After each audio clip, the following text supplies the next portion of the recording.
A ver, pensemos en esto.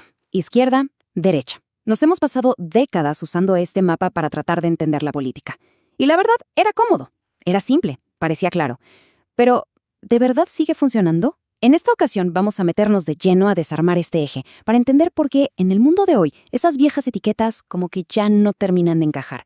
Y sobre todo, ¿qué nuevos mapas podríamos necesitar para orientarnos en este lío? El cuento que todos conocemos es este. Por un lado tenías a la derecha, que defendía al individuo, el libre mercado, el capitalismo y por encima de todo, la libertad. Y del otro lado, la izquierda, que se enfocaba más en el colectivo, pedía más intervención del Estado, era crítica con el capitalismo y su valor supremo era la igualdad. Ese es el ABC, ¿no? El esquema básico que casi todos tenemos en la cabeza. Y aquí viene la pregunta del millón.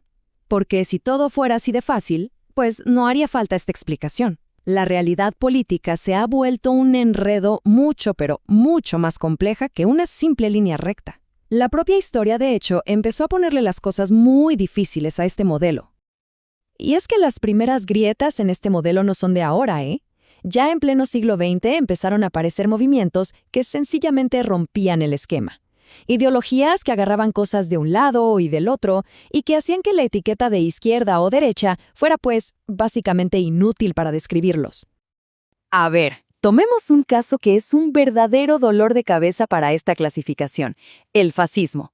Por un lado, era el enemigo número uno del comunismo. Eso suena a derecha. Pero ojo, por otro, tenía un discurso profundamente comunitarista, algo que asociamos con la izquierda. Criticaba duramente al capital financiero, pero al mismo tiempo defendía la tradición y la autoridad a rajatabla. Entonces, ¿dónde lo ponemos? Es que no se puede. El eje ahí simplemente se quiebra.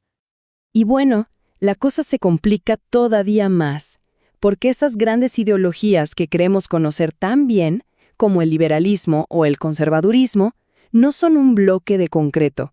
En realidad, son más como grandes familias, con primos que se llevan bien y otros que se pelean todo el tiempo. Tienen muchas tensiones internas. Por eso es mucho más útil, mucho más preciso hablar de liberalismos en plural o de conservadurismos. O sea, que cuando alguien se define como liberal, la siguiente pregunta casi obligada es, ok, pero ¿qué tipo de liberal? Porque hay un mundo de diferencia dentro de esa misma palabra. Para entender esta diversidad, vayamos a la base. ¿Qué es el liberalismo en su núcleo? Bueno, nacen en la modernidad con una idea central, proteger los derechos y las libertades del individuo frente al poder. Hasta ahí, todo bien, parece una base común. Pero es justo a partir de aquí que los caminos empiezan a separarse. Y esas ramas se ven clarísimas en sus dos grandes tradiciones históricas. Tienes la tradición anglosajona, muy pragmática, enfocada en lo económico, en el comercio, en esa idea de que el gobierno no moleste. Y por otro lado, está la tradición francesa, que es mucho más política, más abstracta, con ese ADN revolucionario. Mismo nombre, pero prioridades muy, muy diferentes. Para complicarlo un poquito más, pero para entenderlo mejor, hay una idea clave del filósofo Isaiah Berlin. Él hablaba de dos tipos de libertad. Imagínelo así, la libertad negativa. Es la libertad es que no haya cadenas, que nadie te ponga un obstáculo. Es el clásico déjenme en paz. Pero luego está la libertad positiva, que es la libertad para. Es tener la capacidad, los medios, los recursos para poder hacer algo, para alcanzar tu potencial. Esta tensión entre ser libre de algo y ser libre para algo vive en el mismísimo corazón del pensamiento liberal. Bueno, si hasta ahora el mapa ya se veía borroso, a mediados del siglo XX llegó un verdadero terremoto filosófico que lo movió todo del lugar, la posmodernidad. ¿Y qué hizo? Pues básicamente puso en duda todas esas grandes verdades, esos relatos únicos con los que las ideologías modernas intentaban explicar el mundo entero. Para entender el impacto de este terremoto, hay que ver qué edificio vino a derribar. Pensemos en el marxismo clásico. Para Marx, la base de todo, lo que él llamaba la estructura, era la economía. Quién tiene el dinero, quién tiene las fábricas, eso era lo que definía la realidad. Todo lo demás, la cultura, las leyes, el arte, la religión, era la superestructura, algo que simplemente estaba ahí para justificar esa base económica. Pero aquí vino el gran pero de la historia. La famosa revolución del proletariado que Marx había anunciado en los países industrializados simplemente no pasó. Al contrario, los trabajadores empezaron a vivir mejor, se integraron al sistema, se volvieron consumidores. De repente, el motor que supuestamente movía la historia, según Marx, parecía haberse apagado. Y esa frustración, claro, obligó a un replanteamiento total. Si la revolución económica no llegó, ¿dónde está la lucha ahora? Y poco a poco, como vemos aquí, el foco se fue moviendo. Dejó de ser la economía y pasó a ser la cultura, la psicología, el lenguaje. La batalla ya no era en la fábrica. Y ahí es donde estamos ahora. Para esta nueva forma de pensar que a veces llamamos neomarxista o posmoderna, la batalla principal ya no es por los medios de producción, es por la superestructura. El conflicto se libra en las universidades, en los medios, en las palabras que usamos.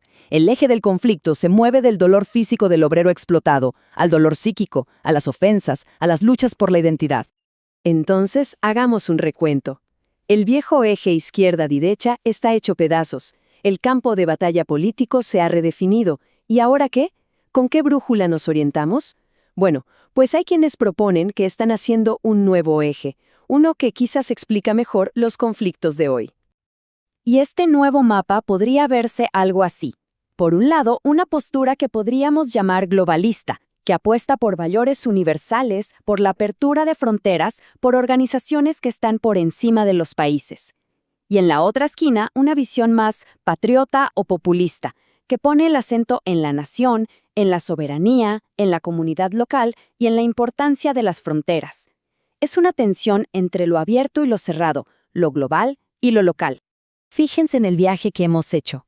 Partimos de una línea súper simple, izquierda y derecha, y hemos llegado a un terreno muchísimo más complejo, lleno de grises, de contradicciones y de nuevos frentes de batalla. Está claro que las etiquetas de antes ya no nos sirven como una guía confiable. Entonces, ¿cuál es la conclusión? Quizás el objetivo no debería ser encontrar a la fuerza una nueva etiqueta simple para reemplazar la vieja.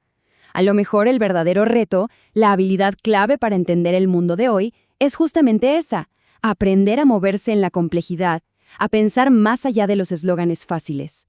Y con esa idea nos quedamos. En un mundo donde las etiquetas claras parecen haberse desvanecido, ¿cómo le hacemos para encontrar el norte? Si los mapas viejos ya no son fiables y los nuevos todavía se están terminando de dibujar, ¿qué herramientas nos quedan para orientarnos?